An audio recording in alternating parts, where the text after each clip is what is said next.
হচ্ছে সমাজ হিতৈষী যারা দর্শক তাদের সবাইকেই শারদীয়া উৎসবের অভিনন্দন, শুভেচ্ছা এবং বড়দের প্রণাম জানাই। এবং সমাজ হিতৈষী চ্যানেলটি যারা চালাচ্ছেন, পোর্টালটি যারা চালাচ্ছেন, সে কর্মকর্তাদের তাদের অভিনন্দন জানাই, শুভেচ্ছা জানাই, আপনারা এগিয়ে চলুন।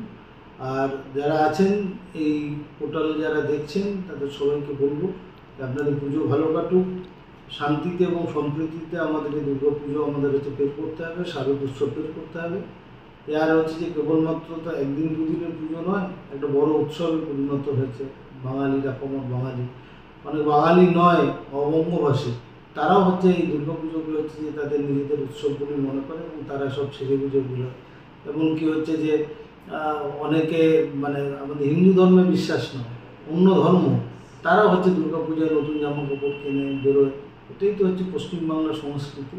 তো ফলে এই সংস্কৃতি যেন বজায় থাকে এবং সবাই যারা বাইক নিয়ে বেরোবেন, গাড়ি নিয়ে বেরোবেন, তাদের উদ্দেশ্যে অনুরোধ করবো যে একটু সাবধানে গাড়ি চালাবেন। কারণ যে আপনাদের জীবন আপনাদের পরিবারের কাছে যেমন মূল্যবান, আমাদের কাছেও মূল্যবান, শহরের কাছেও মূল্যবান।